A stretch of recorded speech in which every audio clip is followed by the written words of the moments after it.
Hello बच्चों बच्चों आपका स्वागत है आपके अपने चैनल जिसका नाम है सार्थक कॉमर्स वाला पर। तो आज इस वीडियो के अंदर हम कवर करने वाले हैं चैप्टर 7 जिसका नाम है डायरेक्टिंग। इसकी कुछ इंपॉर्टेंट केस स्टडीज़ जो PYQs हैं यानी कि प्रीवियस ईयर क्वेश्चंस हैं।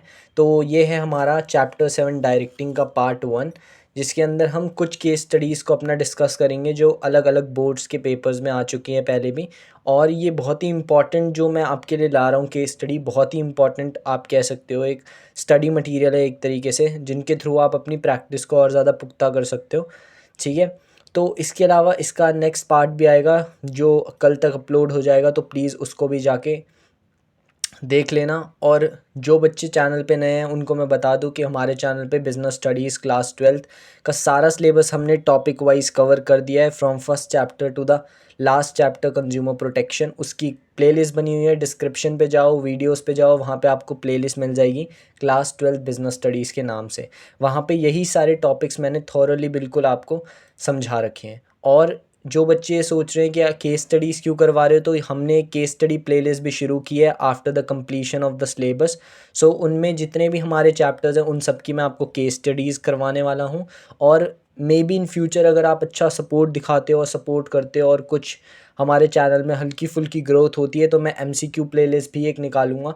और बाकी यार देखो, आप सपोर्ट करो ना करो, मैं अपनी तरफ से कोशिश करता रहूँगा कि आपके लिए अच्छा अच्छा कंटेंट या स्टडी कंटेंट लाता रहूं जिससे आपकी हेल्प होती रहे। और इस चैनल पे जो भी बच्चे पढ़ रहे हैं, मैं बहुत बार बोल चुका हूँ कि हमारा टारगेट हमेशा ये रहता है कि बच्चों को 100 आउट ऑफ 100 की तरफ ले जाना बिज़नेस स्टडीज़ के अंदर। तो अगर मैं ये एक सजेशन दूंगा आपको कि अगर आप घर पे भी नहीं पढ़ रहे हो और मेरे चैनल से डेली बेसिस पे वीडियो देख रहे हो, क्योंकि काफ़ी कंटेंट ऑलरेडी अपलोड हो चुका है, मुझे पता है बच्चे बिज़नेस स्टडीज़ ज़्यादा नहीं पढ़ते हैं, तो जो अभी पढ़ना स्टार्ट कर रहे हैं वो अभी से जाके हमारे चैनल पे जो पूरी क्लास 12th के सारे चैप्टर्स हैं वो अपलोड हो चुके हैं चैनल पे। तो इसीलिए कह रहा हूँ चैनल को जाके सब्सक्राइब करो। ठीक है, अपने दोस्तों को भी बताओ इसके बारे में कि केस स्टडी भी निकाल रहे हैं एक चैनल के अंदर, MCQs भी लाने वाले हैं अभी। तो प्लीज़ चैनल को सब्सक्राइब करो और बेल नोटिफिकेशन को ऑन करके रखना, ताकि जितनी भी नई प्लेलिस्ट बने या जितनी भी वीडियोज़ आएँ वो आप तक सबसे पहले पहुँच जाएँ। So let's move on to the case study number 1. So Umang Gupta is managing director of Denver Limited. The company is doing good. The production manager, Mrs. Kanta, was handling the processing of order and has a team of 14 motivated employees working under her. Unfortunately, she met with an accident. Umang knew that in the absence of Mrs. Kanta, the company can't meet its deadlines, which lead to customers' dissatisfaction with the risk of loss in business and goodwill. Umang give orders to all the employees and they work with putting extra efforts and time. Not only this, Umang also visited Mrs. Kanta and advised her to do rest. Sorry. तो सबसे पहले आप case study को ना समझ लीजिए कि case study में था क्या। तो एक उमंग था, एक उमंग गुप्ता नाम का एक मैनेजिंग डायरेक्टर था डेनवर लिमिटेड का। तो डेनवर लिमिटेड नाम की कंपनी है जिसके मैनेजिंग डायरेक्टर का नाम था उमंग गुप्ता। अब ये जो कंपनी थी बहुत अच्छा परफॉर्म कर रही थी, और इस कंपनी की एक प्रोडक्शन मैनेजर थी जिनका नाम था मिसेस कांता। मिसेस कांता के अंडर 14 मोटिवेटेड एम्प्लॉयज़ काम कर रहे थे, और जितना भी प्रोडक्शन का काम था वो प्रोडक्शन मैनेजर यानी कि मिसेस कांता ही हैंडल करती थी, और वो काफ़ी अच्छे से हैंडल कर रही थी काम को। अनफॉर्चुनेटली मिसेस कांता का एक एक्सीडेंट हो गया जिस वजह से उन्हें रेस्ट की ज़रूरत पड़ी। उमंग को जैसे ही ये पता चला कि मिसेस कांता क्योंकि अब अनअवेलेबल रहेंगी कंपनी के अंदर, तो कंपनी शायद अपनी डेडलाइंस को मीट ना कर पाए, क्योंकि मिसेस कांता क्या थी, प्रोडक्शन मैनेजर थी। जो जितना भी प्रोडक्शन होना था वो कौन देखती थी, मिसेस कांता, और उनके अंडर जो 14 मोटिवेटेड एम्प्लॉयज़ थे वो। अब मिसेस कांता का तो एक्सीडेंट हो गया, तो शायद उमंग को ये अंदाज़ा हो चुका था, जो कि मैनेजिंग डायरेक्टर थे डेनवर लिमिटेड के, कि कंपनी अपने जो टारगेट्स हैं उनको डेडलाइन तक मीट नहीं कर पाएगी, जो शायद कस्टमर्स को डिससेटिस्फाई करें, और इससे बिज़नेस को काफ़ी लॉस हो सकता है और बिज़नेस की गुडविल भी डिक्रीज़ हो सकती है।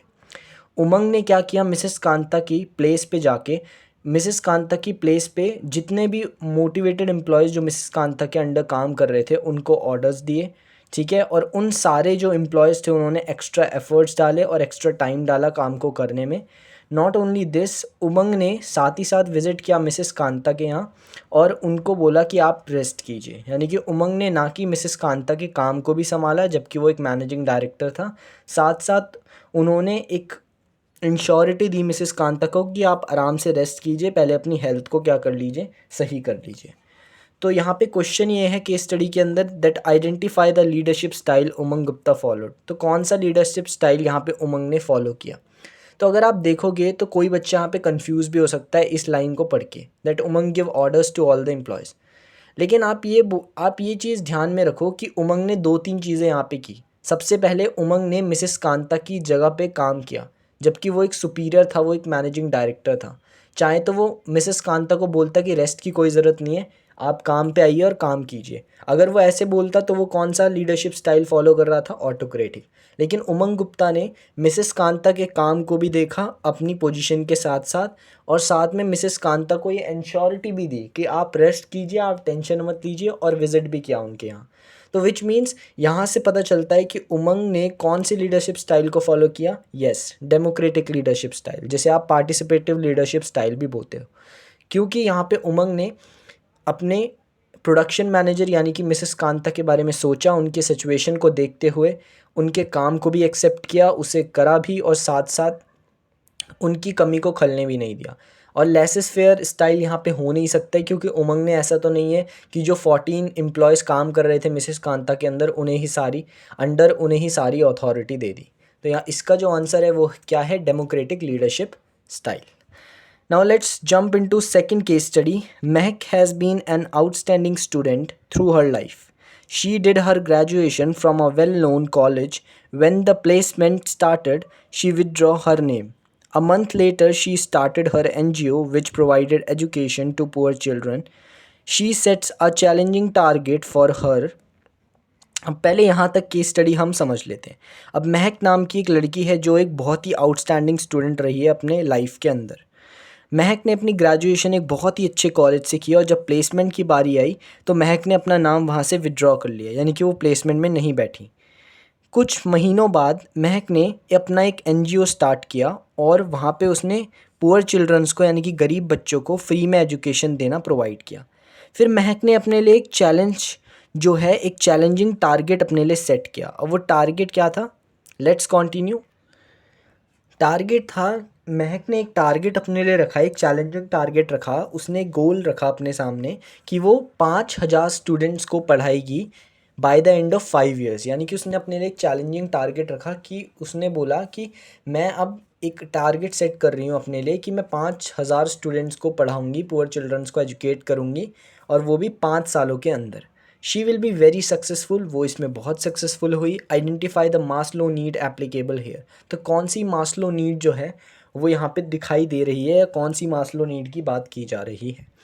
अब यहाँ पे बेसिकली क्या बताने की कोशिश की है कि महक ऑल ओवर पढ़ाई में बहुत अच्छी थी, हर चीज़ में बहुत अच्छी थी, हर चीज़ उसे मिल रही थी, प्लेसमेंट भी मिल रही थी। लेकिन प्लेसमेंट में ना बैठ के, यानी कि एक रिस्क लेके प्लेसमेंट में ना बैठ के उसने क्या किया, अपना एक एनजीओ खोला। साथ साथ एनजीओ खोलने के बाद अपने को एक चैलेंजिंग टास्क दिया। और आपको पता है कि चैलेंजिंग टास्क जो होते हैं वो कौन सी नीड के अंदर आते हैं। Yes, self actualisation need. तो सेल्फ एक्चुअलाइजेशन नीड की बात की जा रही है यहाँ पे, क्योंकि आप देखो ना, जो महक है उसने क्या किया, अपने को टारगेट कैसा दिया, जो चैलेंजिंग था, जो अचीव करना आसान नहीं था। लेकिन अब वो एक आप कह सकते हो इस लेवल की नीड पे आ चुकी है जहाँ उसे चैलेंजिंग टास्क ही मोटिवेशन देंगे।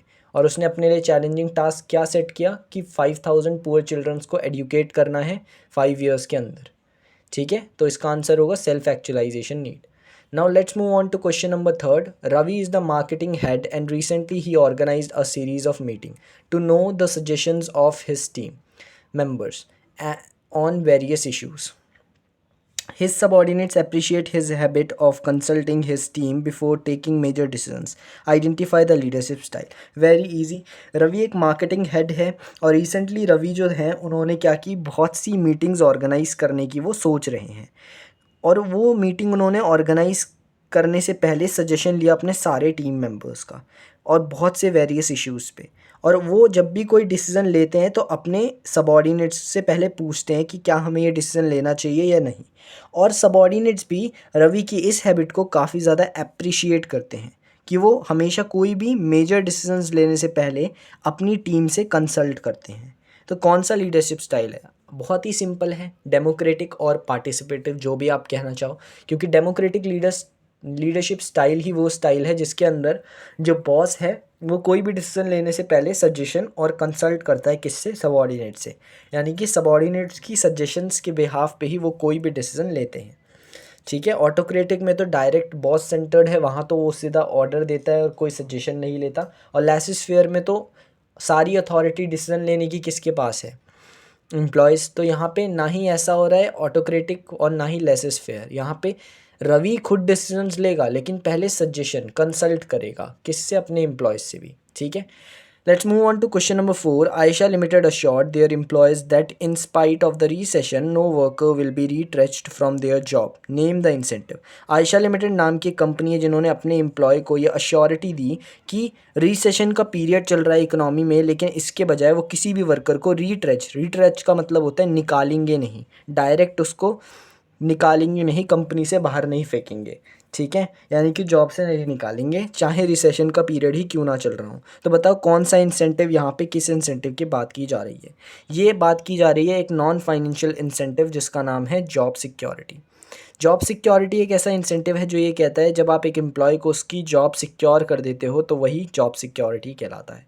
तो यहाँ पे आयशा लिमिटेड भी जॉब सिक्योरिटी का एक इंसेंटिव प्रोवाइड कर रही है अपने एम्प्लॉयज़ को। ठीक है। Let's move on to case study number 5. McDonald's is a leading company.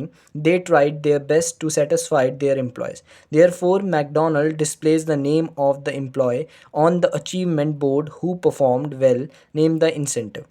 McDonald आप सभी को पता है एक लीडिंग कंपनी है। मैकडोनल्ड ने ट्राई किया अपना बेस्ट ताकि वो सेटिस्फाई कर सके अपने एम्प्लॉयज़ को, इसीलिए मैकडोनल्ड ने अपने उन एम्प्लॉयज़ का नाम डिस्प्ले किया अपनी अचीवमेंट बोर्ड पे जिन्होंने बहुत ही अच्छा परफॉर्म किया था।